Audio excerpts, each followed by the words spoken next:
Bonjour à tous. Bonjour. Bonjour à tous. Alors, on va attendre quelques petites secondes, tant que tout le monde arrive.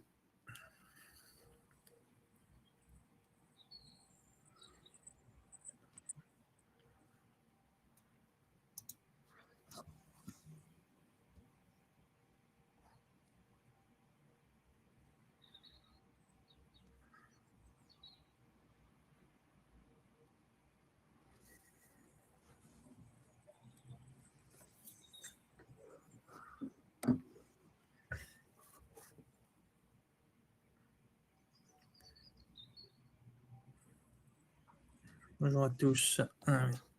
Ça y est, ça commence à monter là. Tant que tout le monde arrive, et puis on va démarrer encore une ou deux minutes et on va lancer ça. Super.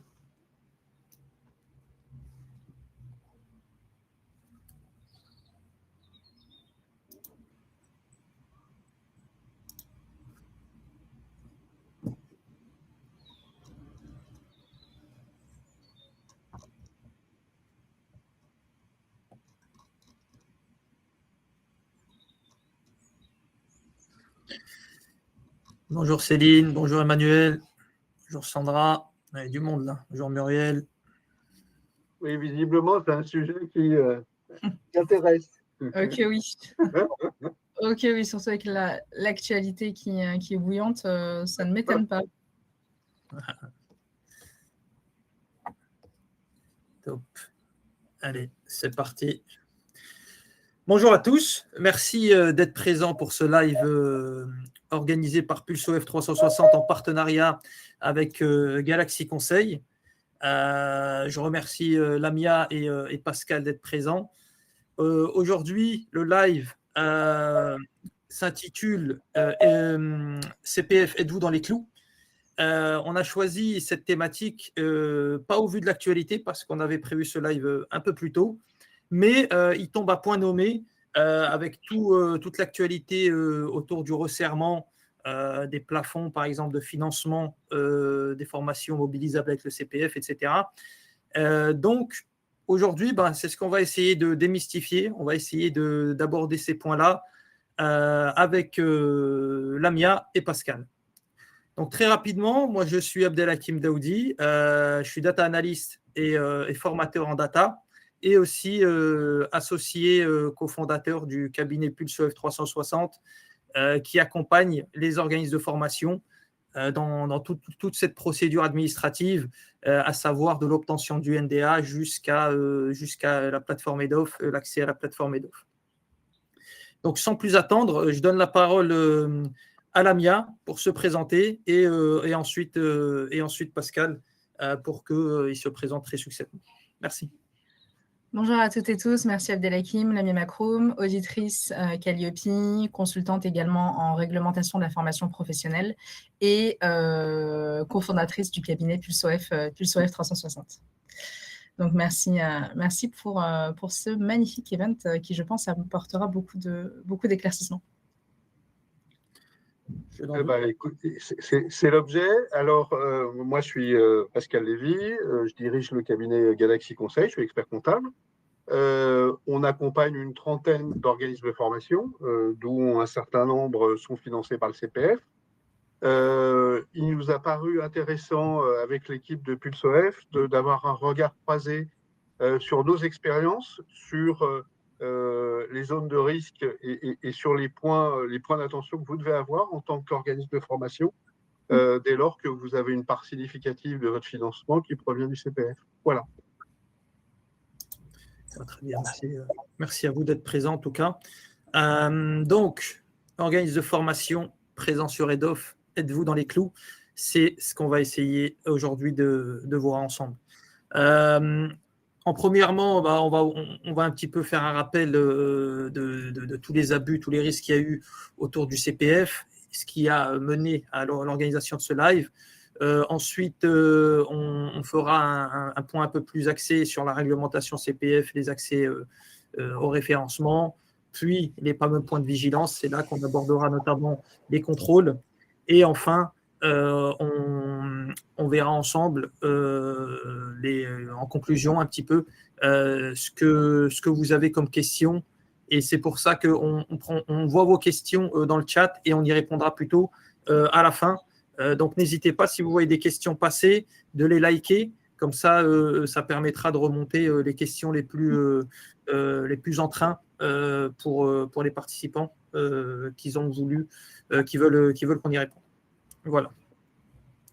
Donc, comme je vous l'ai dit, le CPF, donc ce dispositif public qui nous permet de financer nos formations professionnelles, il a subi malheureusement pas mal d'abus.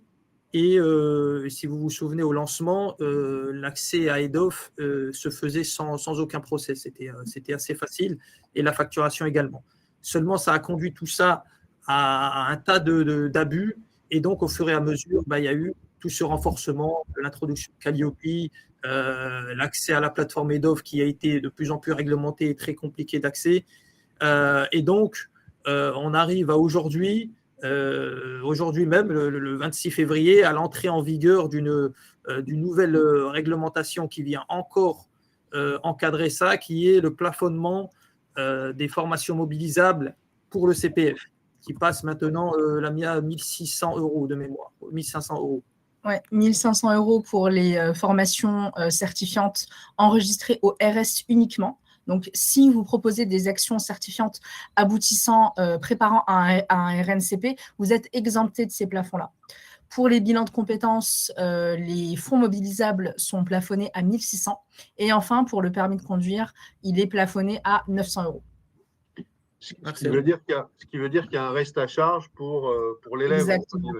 Voilà. Exactement, c'est ça, oui. Exactement, le reste à charge sera plus important. Et donc, tous ces abus-là ont conduit, comme je disais, à un encadrement plus poussé, à une réglementation beaucoup plus accrue autour de tout ce dispositif-là. Et c'est pour ça qu'aujourd'hui, l'objectif, c'est pas la fraude volontaire. Nous c'est pas ça qu'on va aborder aujourd'hui. C'est plutôt voir avec vous les erreurs réglementaires fréquentes qui sont faites par les organismes de formation et comment on va pouvoir y répondre ensemble et comment on va pouvoir vous éclaircir un petit peu tout ça parce que parfois, ça peut être mal interprété de la part des organismes de formation alors que la documentation est plutôt bien fournie. Donc, c'est ça qu'on va essayer aujourd'hui de voir ensemble. Donc, Pascal, quelles sont les difficultés principales identifiées vis-à-vis des DOF que tu as pu constater depuis 2018 ? Alors, les difficultés, les principales difficultés, c'est comme tu le disais assez bien, c'est effectivement, il y a eu des effets d'aubaine. Il y a eu des effets d'aubaine qui ont eu lieu avec parfois des formations qui étaient financées dans le cadre du CPF, mais qui ne répondaient pas du tout au cahier des charges, ce qui a amené progressivement la Caisse des dépôts à intervenir et à sanctionner les OF qui avaient un peu exagéré, voire beaucoup exagéré sur les sujets. Donc, elles ont été amenées à faire des contrôles de plus en plus réguliers, de plus en plus sévères, on le verra par la suite. Et du coup, l'idée aujourd'hui, c'est de redéfinir et de repréciser le cadre du CPF pour que demain, quand vous allez avoir affaire au contrôle, vous soyez dans les clous. Il y a des vrais effets sur le plan économique. C'est s'il y a un contrôle CPF qui ne se passe pas bien, ça peut mettre à plat complètement votre structure, puisque ça peut représenter une part très significative de votre activité. Et donc, l'idée, c'est ça, c'est moi, je me positionne comme financier sur la partie risque lié, c'est un risque systémique, et puis l'équipe PulseF voit plutôt l'aspect sous une autre dimension, et la dimension, c'est la dimension réglementaire. Voilà. C'est ça, absolument. Et donc, toutes ces mauvaises interprétations, toute cette sous-traitance mal encadrée, ou ces contenus qui sont non conformes au référentiel, c'est ça aujourd'hui qu'on va pouvoir aborder ensemble. Lamia, on passe, je pense, à la partie réglementation. Exactement. Je te laisse la main. Merci. Donc, la réglementation, actuellement, vous le savez, elle est très spécifique, notamment concernant l'accès et le référencement à EDOF. En réalité, pour proposer des actions éligibles au CPF, il va falloir faire attention à 2 niveaux d'éligibilité. Premièrement, une éligibilité au niveau de votre organisme de formation. Donc, comme vous le savez, il faut impérativement être certifié Calliope. Également que le représentant légal n'ait pas été condamné pour des faits de mauvaise gestion d'entreprise ou autre. Et également, bien sûr, avoir des compétences avérées et pertinentes au niveau de votre équipe pédagogique. Il y a également le second niveau d'éligibilité qui concerne là les actions que vous allez proposer. Donc, actuellement, il faut impérativement que les actions soient ou certifiantes, donc qui soient enregistrées sur le répertoire spécifique ou le répertoire national, donc le RNCP, ou qu'il s'agisse d'actions qu'on appelle actions de droit, comme par exemple le permis de conduire, le bilan de compétences, qui, elles, n'aboutissent pas à proprement parler à une certification professionnelle.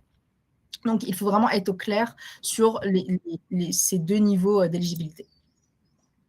Également, la responsabilité de l'organisme, il faut vraiment avoir en tête tous ces points qui peuvent forcément faire l'objet d'un contrôle, et on le verra par la suite.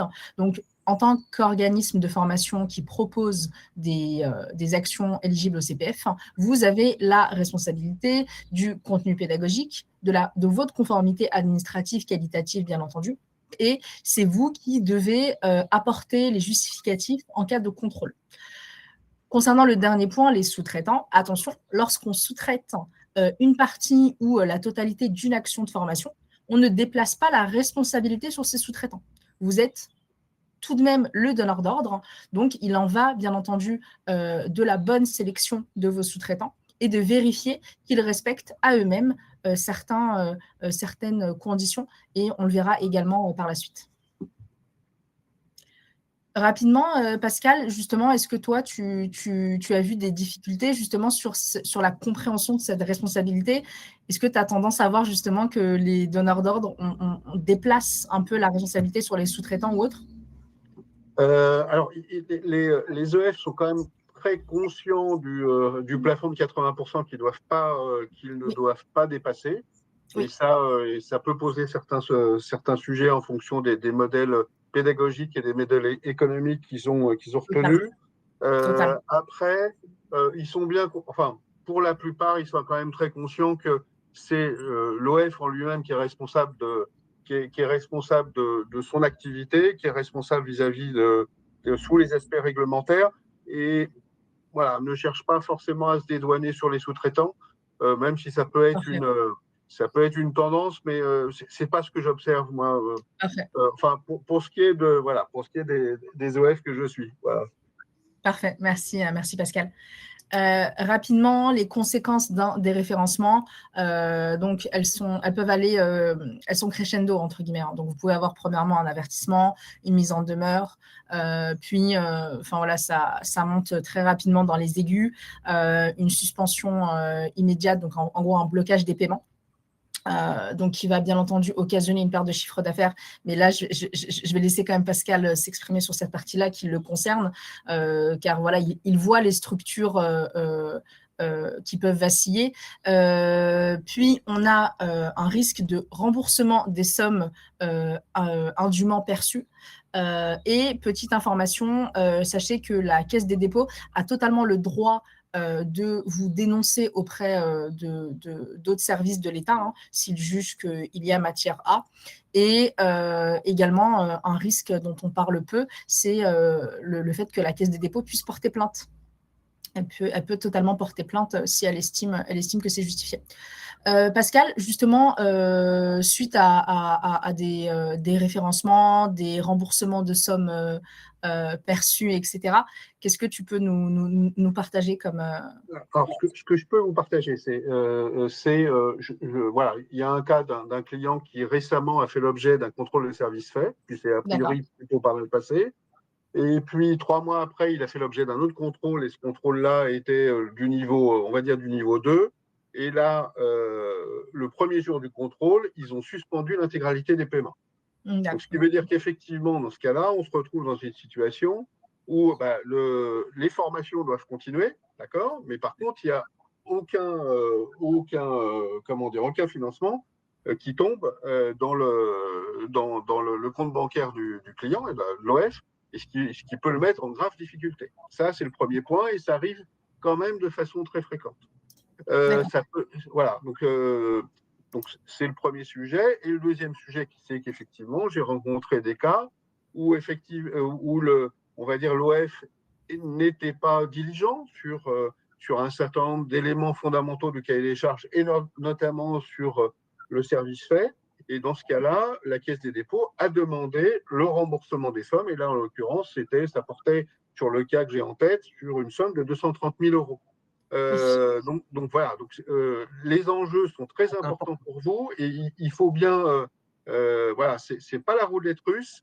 Vous savez que de toute façon vous serez contrôlé, et donc l'idée, l'objet de ce webinaire, c'est de vous porter attention sur les points critiques pour vous, et puis faire du préventif. On est là pour faire du préventif, parce que de toute façon, du curatif, c'est trop tard, et on le verra plus tard. Quand vous avez des contrôles, c'est trop tard. Donc l'idée, c'est de faire du préventif et que vous soyez dans les clous, parce que ça peut mettre en péril votre structure. Voilà. Parfait, merci Pascal. Et justement, on y vient. Donc, on aborde ensemble les fameux points de vigilance majeurs. Donc, on commence par la sous-traitance.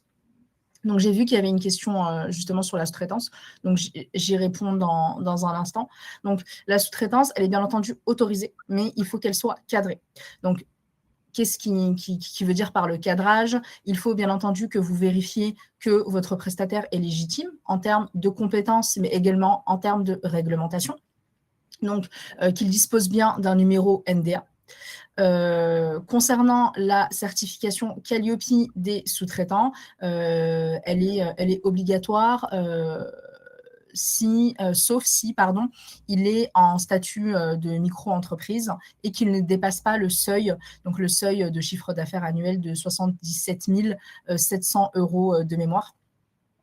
Concernant la contractualisation, elle est bien entendu obligatoire à l'écrit, mais bien au-delà de ça, il y a des mentions à respecter, comme la mission exercée, c'est-à-dire qu'est-ce que vous lui sous-traitez au final, les moyens mobilisés ainsi que les conditions de réalisation de la formation, le contenu et la sanction de la formation, c'est-à-dire la formation, elle aboutit à est-ce qu'elle aboutit justement à une certification s'il s'agit d'une formation certifiante ou s'il s'agit d'une action de droit comme par exemple un bilan de compétences, quelle est la sanction de cette formation.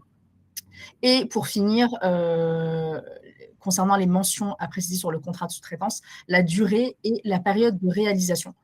Et bien entendu le montant de la prestation. Donc vous voyez bien, ne serait-ce que le contrat, voilà, on ne peut pas le faire, on peut pas le faire de tête, il faut impérativement qu'il respecte un certain formalisme. Également, si vous êtes d'ores et déjà référencé sur EDOC, je pense que vous avez vu passer un petit bandeau, une petite bannière qui vous invite à déclarer vos sous-traitants. Donc, il s'agit d'une déclaration obligatoire. Et pour finir, le fameux quota annuel de 80%. Donc, ce quota, qu'est-ce qu'il vise? Alors, en fait, il faut que votre chiffre d'affaires issu des formations éligibles au CPF, donc en gros, le produit perçu via le CPF, il faut que ce chiffre d'affaires-là, vous ne dépassiez pas 80% de ce chiffre d'affaires réalisé en sous-traitance. Donc, pour reprendre un exemple basique, si vous avez réalisé un chiffre d'affaires de 100 000 € via le CPF, eh bien, il va falloir voir parmi ces 100 000 €, le CA, est-ce qu'il a été réalisé par 80% de vos sous-traitants, 70, 65.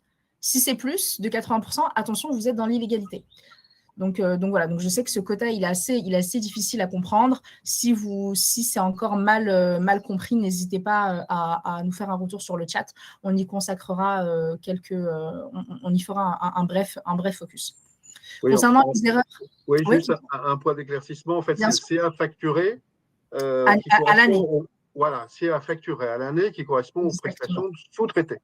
Exactement, c'est ça. Voilà, dans le cadre de, voilà, si vous facturez 100 000 € de CPF et 80%, c'est-à-dire 80 000 €, dans l'exemple que je vous donne, 80 000 euros est facturé et que la prestation est réalisée par des sous-traitants, eh ben c'est cette limite-là qu'il faut respecter. Voilà. Exactement, c'est ça. Donc, on est bien, comme tu l'as précisé, merci Pascal, sur le CA engrangé et non le montant que vous allez facturer à vos sous-traitants.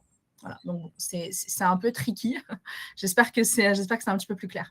Concernant les erreurs et les risques, donc bien entendu que vous ne déclariez pas vos sous-traitants, qu'il y ait une absence de contrat formel, hein, comme on l'a, qui respecte le formalisme énoncé précédemment, le dépassement du quota et bien entendu une sous-traitance en cascade.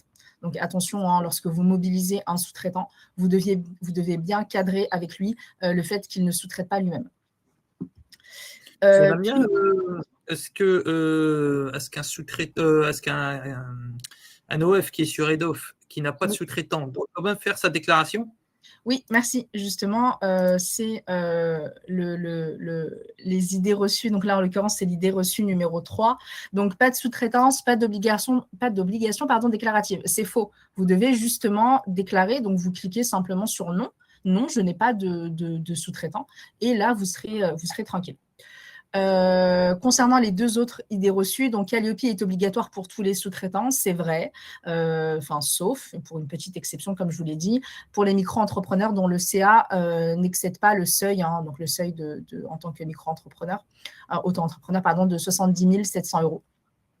Calliope suffit pour les sous-traitants? Eh bien non.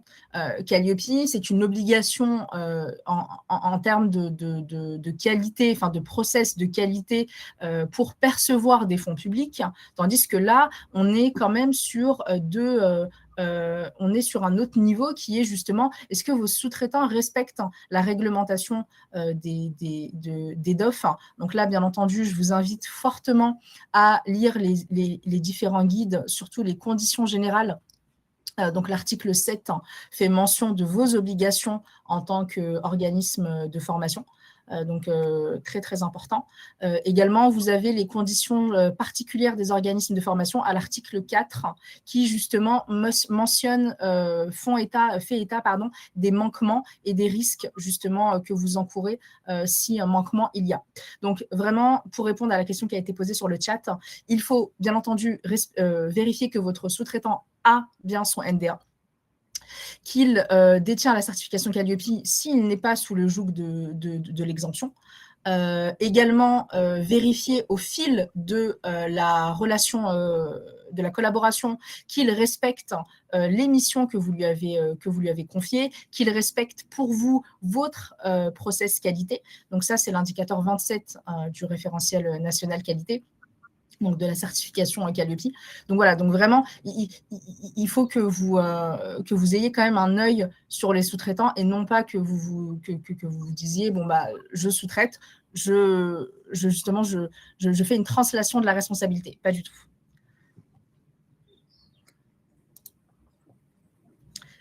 D'ailleurs, Lamia, pour rebondir là-dessus, une des erreurs fréquentes également, c'est justement l'investigation du sous-traitant. On ne va pas assez en profondeur regarder les compétences du sous-traitant lorsqu'on l'emploie pour faire de la formation. Et ça, on y reviendra, je pense, plus tard quand tu vas décrire les contrôles, mais ça, c'est un élément qui est évalué, qui est contrôlé par la Caisse des dépôts. Exactement, c'est ça, avoir la bonne concordance entre le profil et l'action visée, totalement. Abdelhakim, je te laisse la parole pour la correspondance avec la certification. Impeccable, merci Damien. Donc, comme vous le savez, pour accéder à EDOF, il faut proposer une formation certifiante. Et donc, on peut soit être habilité auprès d'un partenaire qui a déjà un RS ou un RNCP. Là, dans l'exemple que je vais donner, je vais partir sur du RS parce que ça concerne la majorité des OF sur EDOF. Mais donc, ce RS-là, quand il a été déposé par un organisme, il a été déposé avec un référentiel pédagogique qui a été validé par France Compétences. Ce référentiel pédagogique liste donc tous les points qui sont évalués, tous les modules qui vont être évalués, bien détaillés. Là où il y a des problèmes, c'est que les formations proposées dans le catalogue CPF ne sont pas tout le temps en adéquation avec ce référentiel pédagogique. C'est-à-dire que sur une formation Excel, on prend l'exemple de Excel, il y a quelques partenaires qui ont des RS Excel. Les gens, les OF, vont avoir des programmes de formation sur le catalogue. Et lorsqu'on compare ça avec le référentiel pédagogique, on voit des écarts. Soit il va y avoir des manquements, il manque des éléments qui ne sont pas fournis dans la formation. Il n'y a pas dans cette prestation-là des éléments qui sont fournis alors qu'ils devraient l'être au vu du référentiel pédagogique. Ou à l'inverse, il va y avoir des modules en plus. Et même des modules en plus, si on pourrait se dire oui, je donne plus, donc c'est pas grave, mieux vaut plus que moins. Mais non, il faut respecter strictement le référentiel pédagogique dont l'habilitateur vous a donné droit et qui a eu, lui, son habilitation auprès de France Compétences. Il ne faut pas être en écart là-dessus. Et ça, c'est quelque chose qui est contrôlé. Lamia le présentera tout à l'heure dans les contrôles, mais c'est quelque chose qui est très, très, très souvent pas dans les clous, pour reprendre le titre du live. Est-ce que tu pourrais nous donner un exemple dans le cadre d'une formation Excel Plutôt dans le cadre d'une formation Excel, qu'est-ce qui pourrait être fait? Par exemple, on va avoir un intitulé d'une formation qui est basique d'Excel. Voilà, quelqu'un qui va faire une formation sur les basiques d'Excel. Or, la formation qui est habilitée, c'est une formation qui est analyse de la donnée avec Excel. Donc, lui, il va faire une formation Excel de base, comment insérer une donnée dans une cellule, comment faire une formule, somme, etc. Donc, il va vraiment expliquer des bases d'Excel, mais le référentiel, lui, il n'a pas été validé pour ça, il a été validé pour d'analyse de données. Donc, ça a été en fait un moyen détourné pour faire de la formation Excel, alors que ce n'est pas ça le but. Le but, c'est de faire de l'analyse de données sur du Excel. Et des exemples comme ça, il y en a plusieurs. Hein. Il va y en avoir, par exemple, autour des contenus digitaux, autour de l'IA. Quelqu'un qui a une formation apprendre à prompter avec une IA générative, et il va nous faire une formation en automatisation ou comment créer un agent IA.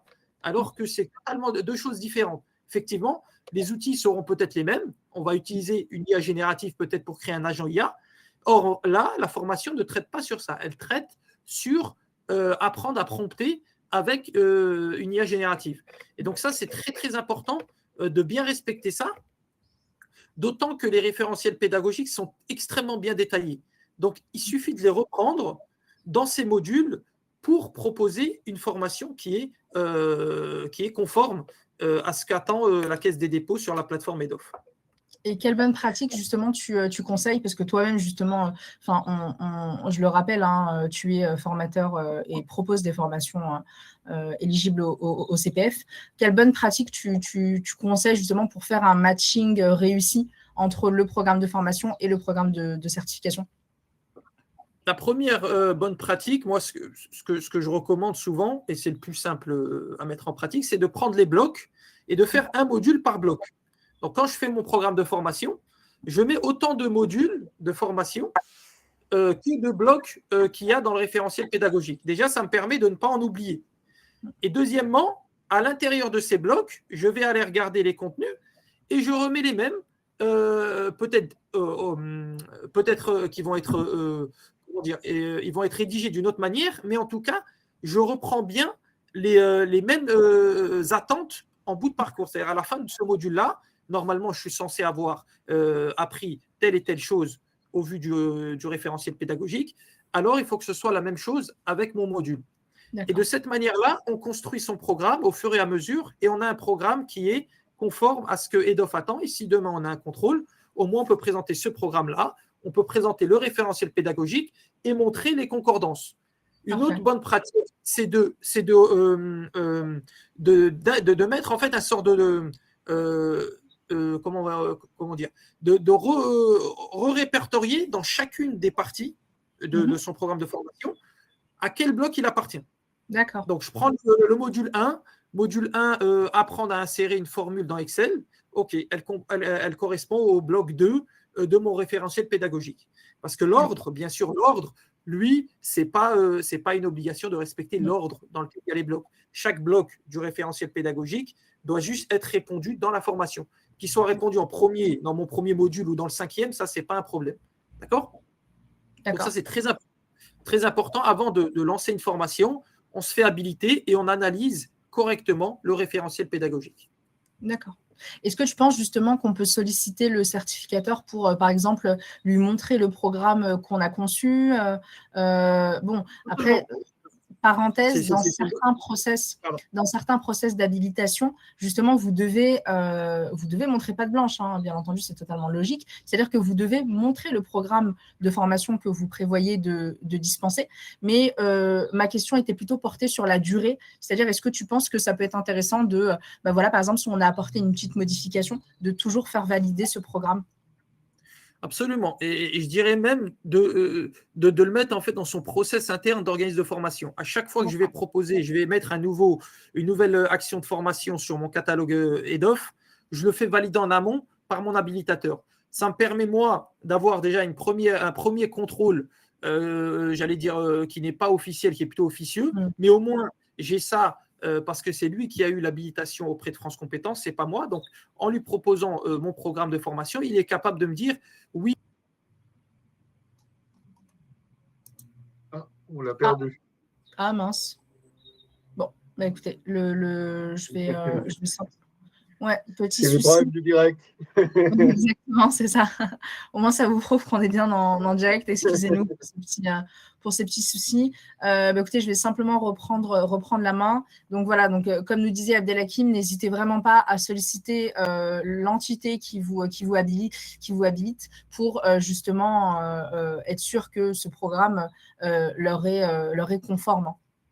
Et bien entendu, je ne peux m'empêcher de glisser cette petite information. Indicateur 7 du référentiel Calliope, excusez-moi, je suis auditrice, on n'oublie pas les bases.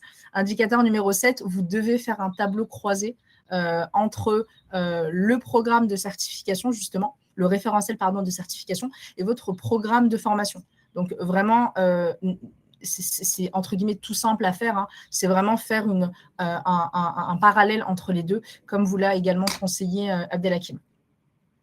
Donc, on passe, ou peut-être avant, Pascal, tu as quelque chose à nous partager. Est-ce que justement cet aspect pédagogique, c'est une difficulté des OF que tu accompagnes? Désolé, j'ai été coupé. Pas de souci. Ça s'est connecté sur un autre navigateur. Je ne sais pas comment ça a été possible, donc ça m'a coupé ici. Désolé. Pardon. Oui, Pascal était en train de répondre à une de mes questions. Oui, alors c'est jamais des sujets complètement simples et complètement maîtrisés. Donc effectivement, c'est des points de discussion et des points d'achoppement potentiels. Donc il faut faire attention. Et c'est souvent des points qui sont retenus dans le cadre des contrôles. D'accord, parfait. Écoutez, on passe à la suite. Abdelhakim, pareil, tu nous éclaires-nous sur la tarification. Idem. La tarification, je pense que les auditeurs, ils ont pu le constater. Sur le catalogue CPF, en fait, on va avoir des disparités de prix sur des mêmes formations. On va avoir des OF qui sont habilités chez le même habilitateur. Je reprends mon exemple d'Excel. On va être chez le même habilitateur, mais on peut avoir des formations qui vont aller du simple au triple, voire même au quadruple, voire même plus, sur une même formation, sur une même durée. Qu'est-ce qui va expliquer ça ? Je ne sais pas. Et de là, c'est pour ça que je dis, il faut une cohérence dans les formations qu'on va proposer. Bien sûr, une formation, en fonction du type de formation, ça ne sera pas le même prix. Ça, il n'y a aucun problème. Et même la Caisse des dépôts, je pense qu'elle l'accepte, il n'y a aucun problème. Le problème, il est sur une formation où des OF vont mettre une même formation, par exemple en e-learning, en présentiel et en distanciel, et ils vont vous mettre des formations plus longues, moins chères que des formations moins longues, ce qui n'a pas vraiment de sens. Et de là, ce que je recommande, moi, lorsqu'on met une formation avec un prix, c'est toujours de tarifer ce prix-là en tarif horaire. Une formation en présentiel, en distanciel, on peut dire que le horaire peut être le même. Encore qu'il peut y avoir des débats. Mais sur un e-learning, on ne peut pas avoir un même tarif horaire sur un e-learning que sur une formation où je dois, moi, me mobiliser de manière présente toute une journée ou sur un slot horaire de 21 heures, par exemple, si c'est une formation de 21 heures. Donc là, déjà, première incohérence. Chiffrer, tarifer une formation en e-learning au même prix qu'une formation en présentiel ou en distanciel. La deuxième, ça va être les surfacturations. C'est-à-dire que la moyenne du marché, on est sur un tarif horaire à 80 euros, par exemple, et nous, on est à 200 euros sur ce domaine-là. Là, on est sur de la surtarification. Soit on a vraiment quelque chose de solide pour justifier ça, une renommée, on a des vraies compétences, etc. Quand je dis des vraies compétences, c'est-à-dire qu'on est surdiplômé pour présenter cette chose-là, ou alors on va faire intervenir du matériel, par exemple, du matériel assez poussé, je ne sais pas, de la de la réalité augmentée, etc. Des choses, je ne sais pas, je donne des exemples. Donc là, oui, ok, on peut justifier demain. Mais si c'est une formation qui se fait de la même manière que tous les OF, et nous, on est 3 fois le prix du marché, dans ce cas-là, on est en surfacturation, et donc là, on peut avoir des problèmes en cas de contrôle, parce qu'on va nous demander qu'est-ce qui justifie votre surtarification par rapport au prix du marché. Donc, toujours garder, essayer de mobiliser ça en tarif horaire, et ensuite, ça nous donne le prix final de notre formation. C'est une formation de 21 heures. Je tarifie ça à 100 euros de l'heure. Donc, ça me fait une formation à 2100 euros. Je suis capable de l'expliquer sur un tarif horaire parce qu'une formation en distanciel ou en présentiel, je suis sur un TJM de 700 euros au jour.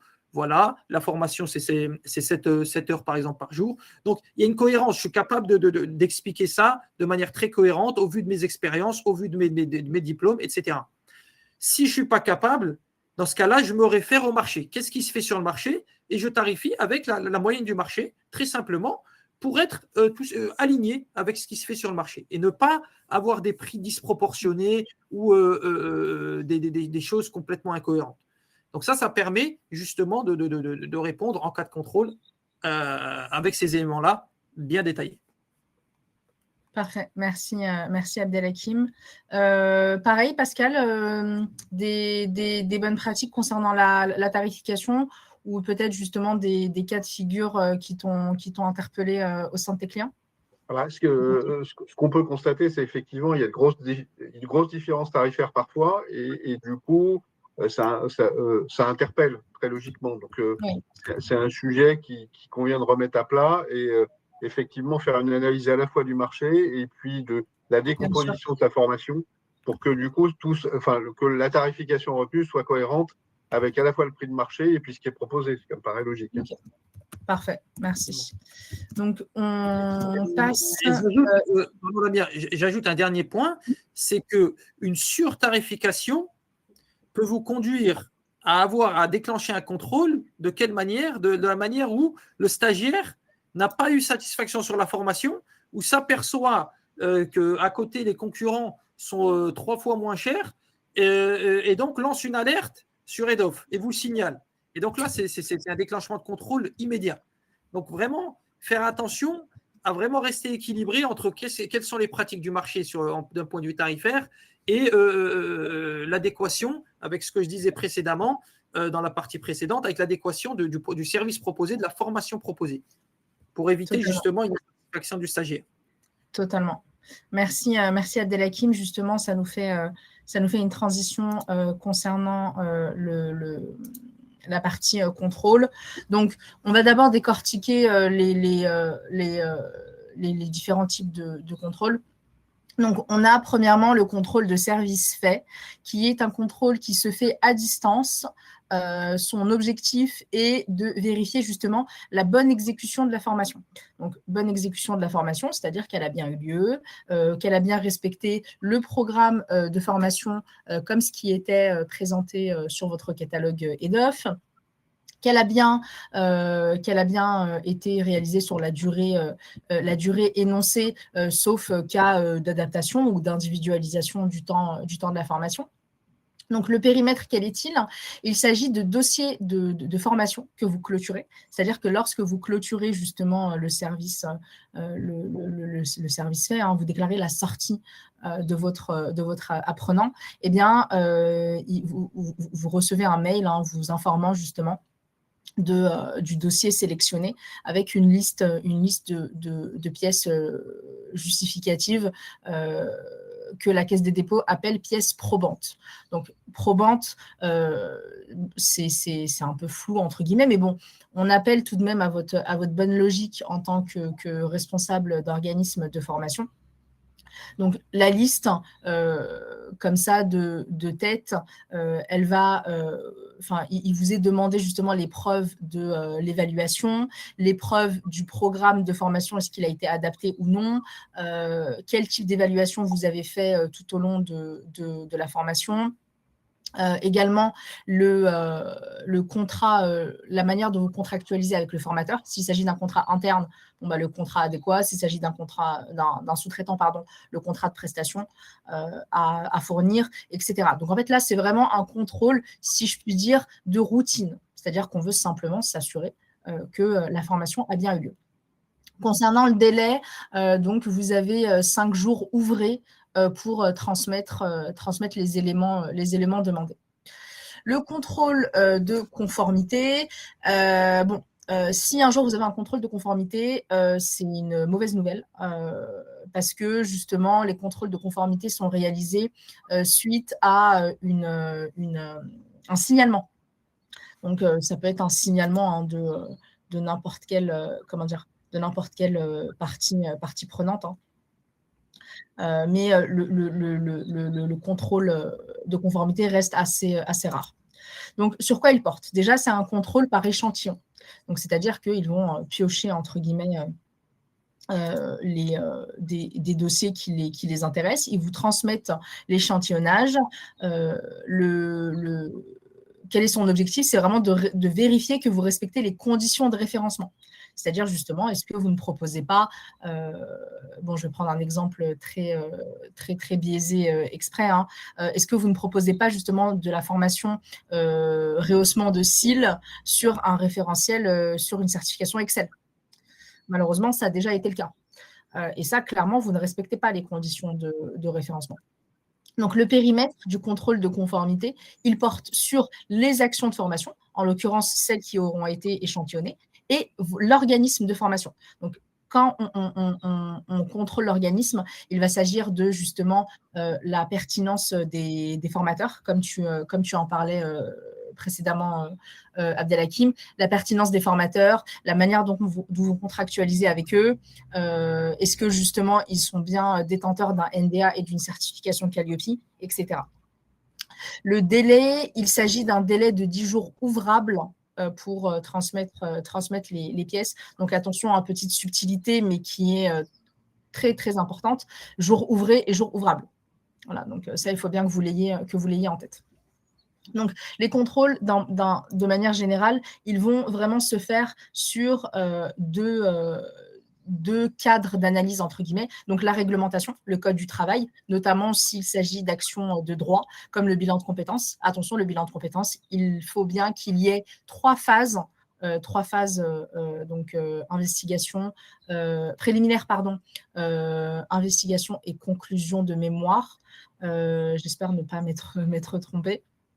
Et également le respect des conditions générales. On en parlait tout à l'heure, hein, article 7, en tant qu'organisme de formation, vous avez des obligations à impérativement respecter.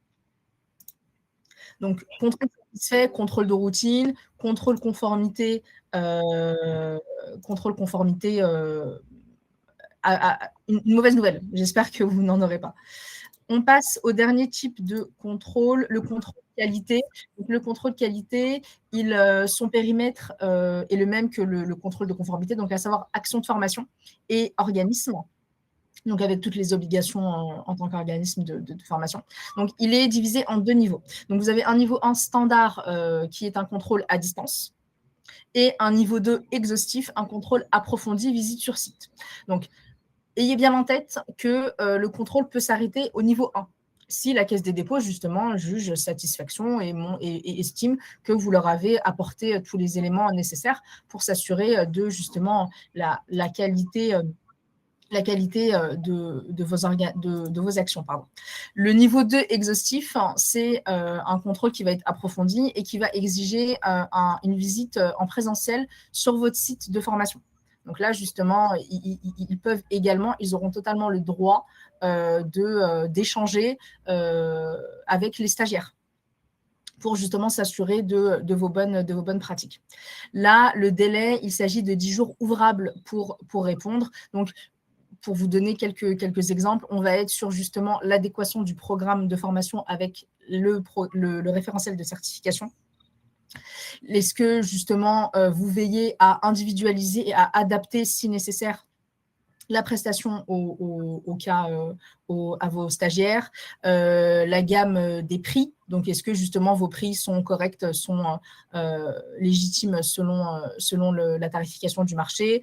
Également, les CV de certains membres de l'équipe pédagogique pour estimer s'ils sont bien, s'ils sont pertinents en fait sur le poste qu'ils occupent. Pascal, est-ce que tu as des… Oui, alors j'ai des commentaires. Alors, on peut se poser la question, savoir, alors, une première remarque, si vous regardez les délais de réponse, ils sont très courts. Donc, les différents délais de réponse au contrôle sont très courts, ce qui veut dire que ce que je vous disais tout à l'heure, c'est qu'on ne peut pas faire du curatif, on peut faire que du préventif. Si vous avez un contrôle, c'est déjà trop tard, parce qu'il n'y a pas le temps de remonter le dossier et de le faire pas. Donc ça, c'est le premier constat. Le second constat, et ce sur quoi j'aimerais vous informer, vous sensibiliser, c'est pourquoi on a des contrôles. Alors souvent, c'est ce que disait Lamia, c'est un signalement, c'est un mécontentement d'un de vos stagiaires qui fait un signalement comme quoi, il n'a pas suivi toute la formation, ses accès lui ont été coupés, et ainsi de suite. Et dès lors qu'il y a signalement, plusieurs signalements en l'occurrence, et bien effectivement, ça déclenche systématiquement le contrôle. Ça, c'est le premier point. Et puis, il y a un deuxième point qui est important, c'est votre croissance, la croissance importante de votre chiffre d'affaires avec un financement CPF important. C'est qu'effectivement, moi, j'ai un client qui s'est pris un contrôle récemment, il faisait de l'ordre de 600 000 euros de chiffre d'affaires en 2024 et 2,5 millions en 2025. Inutile de vous dire qu'il s'est pris en l'occurrence 2 contrôles, un premier contrôle de service fait et un deuxième contrôle de conformité. Voilà, donc l'idée c'est 1, je ne peux pas faire de curatif, c'est trop tard. 2, quels sont les éléments déclencheurs et les éléments déclencheurs, c'est votre niveau d'activité et puis effectivement des signalements qui proviennent de vos stagiaires. Voilà, point à suivre comme le lait sur le feu. Absolument. Exactement, totalement, sachant que petite information que vous avez peut-être vu passer, en 2025, la Caisse des dépôts a annoncé 1000 contrôles qui vont être réalisés. Là, je pense qu'on est en plein dedans. Enfin, voilà, on a déjà des clients qui sont en plein contrôle, également des membres de notre réseau dont les clients eux-mêmes sont contrôlés. Donc, voilà, donc vraiment… Comme l'a dit Pascal, mieux vaut prévenir que guérir. Il faut vraiment se poser les bonnes questions en amont sur toute la traçabilité de vos éléments justificatifs. On passe à la conclusion avant de répondre à toutes les questions, ou du moins on va essayer de répondre à un maximum de questions. Abdelhakim, je te laisse conclure. Oui, donc comme vous l'avez vu, et comme l'a dit Pascal si bien, il faut faire du préventif et pas du curatif. De toute façon, le curatif, au vu des délais très courts, ça ne sera pas possible, sauf miracle. Et donc, de là, nous, on est là pour vous accompagner là-dessus. Donc, en proposant des audits internes dans lesquels on va un petit peu repasser en revue certains dossiers et d'offres pour voir s'ils sont conformes, etc. Pascal, lui, c'est plutôt sur la partie comptable. Pascal, que toi, tu peux accompagner. Si tu peux un peu plus détailler. Oui, c'est ça. Nous, en tant qu'expert comptable, on accompagne des OF. On connaît très bien l'activité parce que, comme je disais tout à l'heure, on accompagne une trentaine d'OF, dont un bon nombre font appel au CPF. Donc, on les accompagne, on les sensibilise sur les points qui peuvent fâcher. Et puis, on les suit d'un point de vue gestion, pilotage de gestion et sur tous les aspects CFA notamment, toutes les problématiques spécifiques qu'on peut rencontrer dans le cadre d'OF, CFA, comptabilité analytique, enfin tous ces sujets-là qui relèvent du financier, mais pour lesquels le risque lié au contrôle CPF est important. Voilà. Absolument. Merci beaucoup Pascal pour ta présence. Merci Lamia. On va passer aux questions, justement. On va essayer de passer aux questions. Désolé, on a pris un peu de retard sur le temps. C'est parce qu'on est passionné, c'est pour ça. C'est sûr, oui, c'est un sujet houleux, donc c'est pour ça qu'on a voulu prendre aussi le temps de détailler certains éléments. Houleux et douloureux. Oui, douloureux. Ouais. Et même dans le chat, il y a des échos sur. Il y a des personnes qui sont en plein dans le contrôle. Écoutez, j'espère que ça se passe bien. Et si vous avez des questions, surtout n'hésitez pas, on partagera nos adresses mail en fin de webinaire. Abdelhakim, je te laisse peut-être la main sur une question. Ouais. Donc, on a une question de Laura. Le plafonnement n'est pas lié aux abus de plus en plus réduits, mais plutôt au budget de l'État. Non. Je pense pas que c'est par rapport au budget, parce que ça fait plusieurs années maintenant que les budgets sont à peu près reconduits. Ils n'ont pas baissé significativement.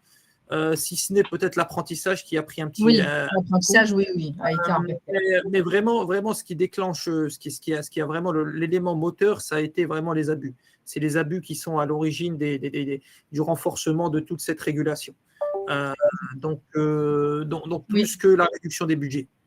Oui, et pour apporter aussi un petit élément, cette loi-là provient de la loi de la lutte antifraude, de la loi finance antifraude. Donc vraiment, il y a un aspect budget public, oui, parce que justement France Compétences qui collecte les fonds publics doit les dispatcher, et ça, bien entendu, ça fait des coûts en interne, mais il y a réellement justement une volonté de mettre à mal la fraude. Alors, ensuite, on a Tiffany. Comment s'assurer de manière efficace du respect des exigences par nos sous-traitants? Donc, Lamia, est-ce que tu as des éléments sur ça? Oui, bien sûr, oui, comme on l'a détaillé précédemment. Donc, bien entendu, s'assurer qu'ils ont bien un NDA, qu'ils ont leur certification Calliope, mettre en place un contrat de sous-traitance extrêmement détaillé avec quelle mission vous allez leur confier, la durée de la mission, la tarification, bien entendu, également les obligations de chaque partie, de vous en tant que donneur d'ordre et vis-à-vis d'eux en tant que sous-traitants. S'assurer également, faire de petits contrôles tout au long de la collaboration, voilà, pour s'assurer qu'ils respectent bien votre process qualité, qu'ils respectent bien les obligations que vous leur avez confiées.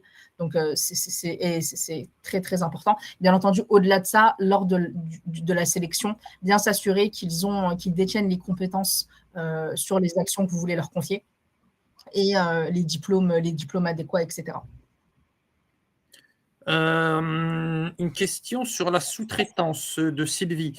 Concernant les 80% de sous-traitance, est-ce que c'est sur le CA global de l'organisme de formation ou sur la partie d'activité concernée, je suppose, par le CPF? Puisqu'après, elle nous donne un exemple bien détaillé. Donc là, par exemple, une activité de bilan de compétences qui est financée au CPF, est-ce que ces 80% de sous-traitance sont uniquement sur le bilan de compétences financé par le CPF ou alors sur les 80% de l'organisme global?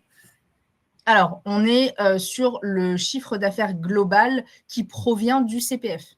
Donc, si justement vous réalisez, il faut vraiment prendre, vous voyez, un exemple assez simple, entre guillemets, la case sur votre bilan pédagogique et financier, où justement, il y a une case sur la nature le cadre A ou B, sur la nature des produits, d'où ils proviennent. Eh bien, il faut vraiment prendre le CA que vous déclarez via mon compte formation.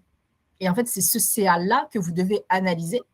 Et il ne faut surtout pas que 80% de ce CA, plus de 80%, pardon, soit issu de la sous-traitance. Donc, pour résumer, c'est bien le CA CPF. en l'occurrence. Oui, c'est ça, exactement. Pauline, que se passe-t-il pour le certificateur si un de ces organismes habilités informés ne répond pas correctement au contrôle de la Caisse des dépôts? Là-dessus, pour le certificateur lui-même, ça ne va pas forcément déclencher après un contrôle en cascade de toute la chaîne. Par contre, si c'est répétitif, c'est tout le temps avec le même certificateur, il peut y avoir après des signalements, par exemple, de la Caisse des dépôts auprès de France Compétences. Et donc là, France Compétences va venir recontrôler potentiellement qui sont habilités, qui sont les organismes habilités auprès du certificateur. Donc, si je dois résumer, au départ, il n'y a pas de déclenchement en cascade. Si c'est répété, par contre, ça peut influer après aussi sur le certificateur. Oui, c'est ça. Au non-renouvellement de son titre. Exactement. Tout simplement. Ou un retrait de la certification. Hein. Bien entendu, encore une fois, là, on est à peu près sur le même modèle de la sous-traitance. La responsabilité, il n'y a pas une translation de la responsabilité sur vos organismes habilités parce que justement, le certificateur a l'obligation de sélectionner qui il habilite. Donc, bien entendu, vous devez sélectionner avec soin les organismes que vous habilitez sur EDOF. Donc, on a Béatrice, nous souhaitons mettre en place le CPF dans notre CFA. Pouvez-vous me dire s'il existe un accompagnement pour la mise en place du CTF ou un tuto? Oui, c'est quelque chose qu'on propose, c'est une prestation qu'on propose. On en a des CFA qu'on a habilité, enfin qu'on a monté les dossiers jusqu'à EDOF, donc ça, il n'y a pas de souci. Vous pourrez nous contacter à l'issue de ça. Lamia, tu peux mettre les adresses mail peut-être le temps qu'on répond aux questions. Oui, bien sûr. Ça permettra aux auditeurs de la noter. À nouveau, Laura, dans le cadre de formations longues, les langues par exemple, les titulaires peuvent demander plusieurs tranches de formation à 1 500 €. Mais à chaque fois, faudra-t-il une certification? Ok. Vas-y, Lamia. Si je comprends, donc Laura, n'hésitez pas à nous dire dans le chat si on a bien compris votre question. Je pense qu'en fait, là, vous faites référence à proposer en fait des sous-morceaux, des sous-formations, pardon, du référentiel de certification. Donc, en gros, à splitter une formation en plusieurs formations. Alors ça, sachez que c'est une mauvaise pratique parce que justement, vous ne pouvez pas comme ça en fait diviser un programme de formation certifiant en plusieurs morceaux. Hein. Et ça, je pense que la Caisse des dépôts est prête à ce que certains organismes pensent à le faire. Donc attention, mieux vaut donner un prix réel et forcément, ça sera aux stagiaires de compléter avec un reste à charge. Concernant, donc là une question de Suzanne, concernant les blocs de compétences, il faut les rattacher au RNCP même si ce n'est pas le diplôme RNCP qui est délivré. Là, je ne suis pas sûr de comprendre. Ouais. Si le RNCP il est immatriculé sur EDOF, il est référencé sur EDOF, dans ce cas-là, il faut que la formation qui est délivrée au titre de ce RNCP-là réponde au référentiel pédagogique. Donc, alors, je pense, Suzanne, si vous pouvez peut-être nous éclairer, je pense avoir compris, je ne suis pas sûre. Donc, en fait, là, vous faites écho aux formations qui préparent à un seul bloc de compétences potentiellement. Donc, en gros, une formation qui ne prépare pas au RNCP complet. Alors là, ça va peut-être sembler contradictoire à ce que j'ai dit au-dessus, mais pour le RNCP et le RS, c'est différent. Hein. Donc, pour le RNCP, vous pouvez justement préparer de manière dispatchée, entre guillemets. Il faut, bien entendu, préciser rattaché au RNCP en disant à quel bloc de compétences vous préparez et que justement, votre formation ne permet pas d'accéder au diplôme RNCP parce qu'elle ne couvre pas tout le référentiel. Voilà. J'espère. Ensuite, on a une question de Pauline. Je pense que Pascal y a répondu partiellement ou même totalement. Oui. Vous dites un signalement, c'est un déclenchement de contrôle immédiat. C'est aussi immédiat que ça. Il n'y a aucune qualification du signalement avant ou du nombre de signalements. car certains signalements sont une insatisfaction pas forcément liée à la qualité de l'information. Ouais, exactement, Pauline. Pascal, peut-être si tu veux rééclaircir là-dessus, mais effectivement, je pense que ça dépend de la nature du signalement et de la répétition. Mais Oui. je pense qu'il y a un signalement qui d'office vont déclencher un signalement d'une prestation non accomplie ou des choses comme ça. Oui, ou d'une prestation facturée et pas réalisée, ça c'est contrôle immédiat. Après, c'est le fait qu'effectivement, il y ait plusieurs signalements sur des motifs répétitifs qui nécessairement vont déclencher le contrôle, c'est évident. Donc, c'est des vrais sujets, vous avez des vrais sujets d'accompagnement de vos stagiaires pour vous assurer qu'effectivement, ils sont bien satisfaits et que ce que vous délivrez, c'est bien conforme à ce que vous avez prévu. Voilà. Et à ce qui est attendu. Merci Pascal. Sébastien, un testeur CACES indépendant, statut entrepreneur individuel qui n'intervient pas dans l'action de formation, doit-il avoir un NDA? Lamia, s'il n'intervient pas dans l'action de formation. Ouais, bah c'est exactement ce que j'ai. Je me suis permise de répondre à l'écrit. Donc, s'il n'intervient pas du tout, il n'est pas considéré comme formateur, donc il n'est pas soumis au NDA. Donc, voilà, je reste à voir pourquoi vous le mobilisez, mais je suis persuadée que vous le mobilisez pour une raison pertinente.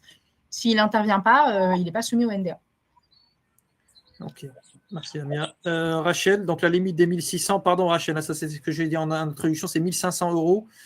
Concerne l'ensemble des codes RNCP ou seulement les RS? Il me semble que c'est les RS. Uniquement. Alors, 1500 € pour les RS uniquement, 1600 € pour les bilans de compétences et 900 € pour le permis de conduire. Voilà.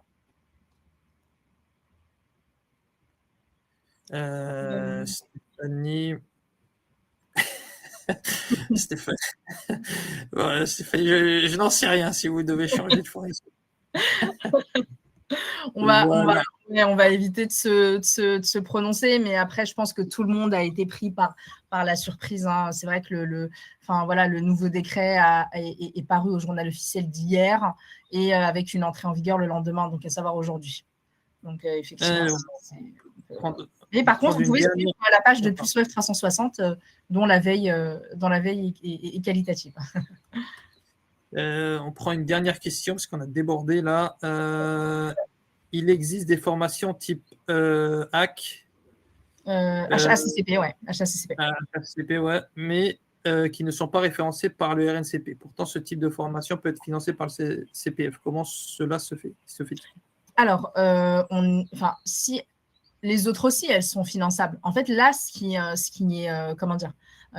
va être plafonné à partir d'aujourd'hui, c'est le tarif. Hein. En fait, il n'y a pas une modification d'éligibilité des actions, vous voyez.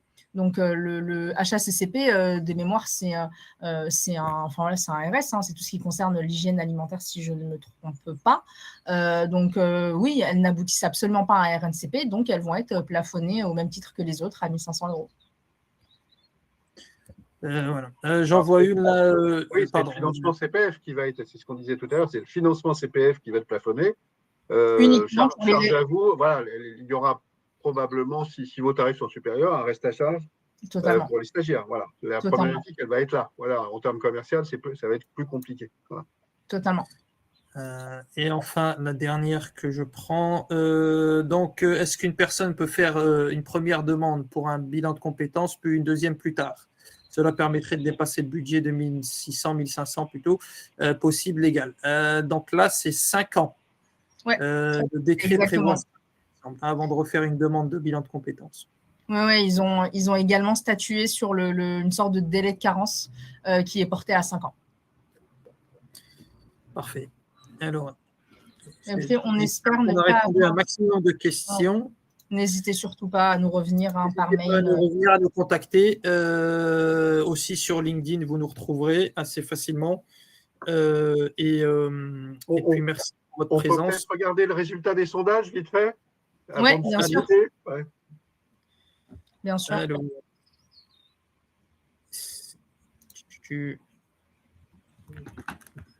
Damien, tu les ajoutes alors, j'essaie juste de regarder. Tu as la main dessus sur les sondages, non? Je regarde. Ah, c'est bon. Ouais. Donc, les sondages. Donc, alors, on est à jour. Parfait. Donc, on est à jour. On a des zones de doute, ouais. OK. J'ai pas la main sur les. 70% là, je vois 70%. Aujourd'hui, où en êtes-vous sur votre conformité CPF? 70% qui est à jour. 30% où on a des zones de doute. Sur l'autre question qu'on vous a posée, si la Caisse des dépôts vous demande vos pièces sous 10 jours ouvrés, vous êtes prêt? 61% oui, 39% non. Ouais. Ça se rééquilibre un petit peu, presque. Donc ça veut dire qu'en fait, il n'y en a que 61% qui sont prêts et pas 70%. C'est ça. C'est ça. Donc c'est ça le. Il faut plutôt le prendre dans ce sens-là, c'est vrai. Du coup, concernant les zones de doute, ouais. Ça a baissé, hein, parce que quand on a posé la question au début, on était à 73% qui disaient oui. Après le séminaire, on est tombé à 61%. Donc, oui, mais c'était attendu, on savait. Ouais, je pense que ça vous a montré un peu les tenants et les aboutissants sur les attendus de la Caisse des dépôts. Mais en tout cas, si vous avez des questions aussi, on a loupé des questions, excusez-nous, et n'hésitez surtout pas à nous revenir par mail. Donc là, vous avez les trois adresses mail. Merci encore pour votre disponibilité. Vous recevrez le support et le replay suite à votre participation. Et du coup, n'hésitez pas aussi à suivre nos pages respectives, hein, Galaxy Conseil, Pulso Extra 160. On y partage des informations plus que pertinentes. Merci beaucoup. Merci Pascal. Merci Lamia pour votre Merci à vous. Merci à vous deux. Bonne fin de journée. Au revoir.